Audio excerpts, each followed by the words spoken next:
وَمِنْ آيَاتِهِ أَنْ خَلَقَ لَكُم مِّنْ أَنفُسِكُمْ أَزْوَاجًا لِتَسْكُنُوا إِلَيْهَا وَجَعَلَ بَيْنَكُم مَّوَدَّةً وَرَحْمَةً إِنَّ فِي ذَلِكَ لَآيَاتٍ لِقَوْمٍ يَتَفَكَّرُونَ. اللہ کی نشانیوں میں سے ایک نشانی ہے. اللہ کی نشانی کیا مطلب؟ اس کے کمال قدرت کی نشانی، اس کے کمال رحمت کی نشانی، اس کے کمال عظمت کی نشانی. وہ نشانی کیا؟ وہ سائن کیا ہے؟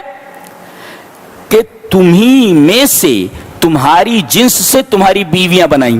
یہ دیکھیں، اس لیے کہ اگر آپ انسان ہوتے اور آپ کی بیوی جنیہ ہوتی تو یہ تو جنس بدل گئی نا، تو آپ کو سکون نہیں ملتا. اس لیے کہ آدمی اپنے جنس کی طرف مائل ہوتا ہے اور آدمی اپنے نوع کی طرف مائل ہوتا ہے. تو اگر آپ کی بیوی جنیہ ہو جاتی یا آپ کی بیوی اور کسی جنس کی ہوتی تو آپ کو سکون نہیں ملتا. تو یہ من انفسکم کہا گیا، یہ اللہ کی رحمت ہے کہ اس نے تمہاری بیوی تمہاری ہی جنس سے بنائی. جیسے تم انسان ہو، تمہاری بیوی بھی انسانی ہے. ایک یہ. اچھا، اس کے بعد فرمایا ازواجن، بیویاں بنائی، بیویاں. نساء نہیں کہا، نساء نہیں کہا، کیونکہ آگے کہنا ہے لتسکنوا الیہا، تاکہ ان سے سکون حاصل کرو. تو جب تک آدمی شادی نہیں کرتا اور جب تک لڑکی نکاح میں نہیں آ جاتی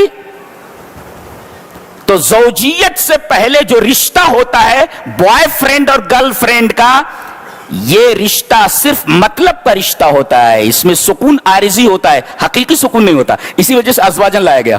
یعنی زوجیت یعنی شادی کے بعد ہی آدمی کو حقیقی سکون ملتا ہے. یہ بوائے فرینڈ اور گرل فرینڈ جو ہوتے ہیں یہ در حقیقت سکون سے عاری ہوتے ہیں. سکون نہیں رہتا، ان کو سکون نہیں رہتا. اس وجہ سے ازواجن کہا گیا، یعنی زوجیت ہی میں سکون ہے. اور ایک نقطہ یہ بھی ملا، جب تک آدمی شادی نہ کر لے، چاہے وہ لڑکی ہو یا لڑکا، سکون میں نہیں رہتا.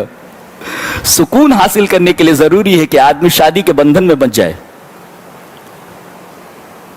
کن کن نوجوانوں کی شادی نہیں ہوئے؟ ہاتھ اٹھاؤ. وَمِنْ آيَاتِهِ أَنْ خَلَقَ لَكُم مِّنْ أَنفُسِكُمْ أَزْوَاجًا لِتَسْكُنُوا إِلَيْهَا. ایک نقطہ اور بتاتا ہوں، لِتَسْكُنُوا إِلَيْهَا. عربی میں جب کہا جائے سکن الا، اور ایک ہوتا سکن عندہ اور سکن معہ، اس کے ساتھ سکون، معہ اس کے پاس سکون.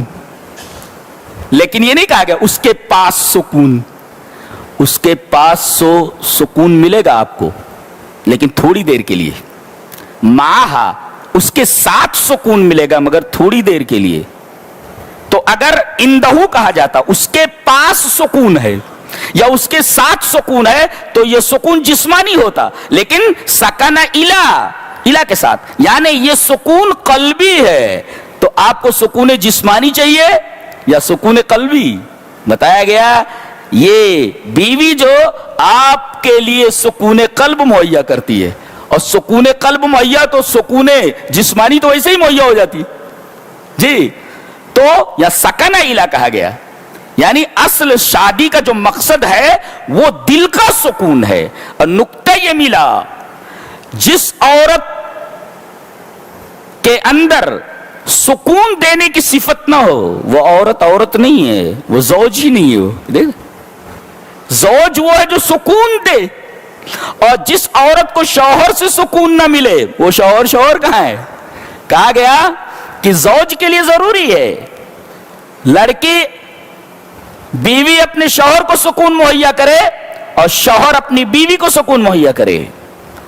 اگر یہ سکون نہ مل سکے تو پھر بیوی بیوی نہیں اور شوہر نہیں. یہ بتایا گیا وَمِنْ آيَاتِهِ أَنْ خَلَقَ لَكُم مِّنْ أَنفُسِكُمْ أَزْوَاجًا لِتَسْكُنُوا إِلَيْهَا. اور الیہا کہہ کر کے بتایا گیا اس سے سکون قلبی حاصل ہوتا ہے. اور اصل یہی ہے، آدمی بیوی کے پاس جا کر کے سکون جسمانی حاصل کر لے، لیکن اس کے بعد بھی اس کے دل میں بے چینی ہو تو اس سکون سے کیا حاصل ہوا؟ اس سکون کا کیا فائدہ ہے؟ اس سکون کو حاصل کرنے کے بعد بھی اگر دل بے چین ہو, سکون قلبی حاصل نہ ہو, تو جسمانی سکون سے کوئی فائدہ نہیں ہے. تو اصل سکون سکون قلبی ہے, نہ کہ سکون جسمانی. اس وجہ سے اللہ تبارک و تعالی نے بتایا کہ اصل سکون سکون قلب ہے. لہذا سکن معہو یا سکن عندہ نے کہا کہ سکن الا کہا گیا لتسکنوا الیہا. اچھا, یہ مردوں سے کہا جا رہا ہے تاکہ تم سکون حاصل کرو بیوی سے. تم مردوں سے کہا جا رہا ہے. اس کا مطلب ہے کہ اس قسم کے سکون کی سب سے زیادہ ضرورت شوہر کو ہوتی ہے, عورت کو کم ہوتی ہے. جی, اسی وجہ سے خطاب مردوں سے. باولا باولا پھرتا رہتا ہے جب تک شادی ہوتی نہیں, باولا پنا پھرتا رہتا ہے. لتسکنوا الیہا, تاکہ تم سکون حاصل کرو. عورت کو بھی سکون ملتا ہے, لیکن جتنے سکون کی اس باولے کو ضرورت ہے, جب تک شادی نہیں ہوتی باولا پھرتا ہے, بنا پاگل بنا پھرتا رہتا ہے. اس وجہ سے اللہ تبارک و تعالی نے بتایا کہ جتنا تمہیں سکون کی ضرورت ہے اتنا عورت کو سکون کی ضرورت نہیں ہے اتنا. لہذا خطاب یہاں مردوں سے ہے. یہ دونوں کی فطرت کو واضح کر دیا گیا, بتا دیا گیا. سمجھ میں آیا؟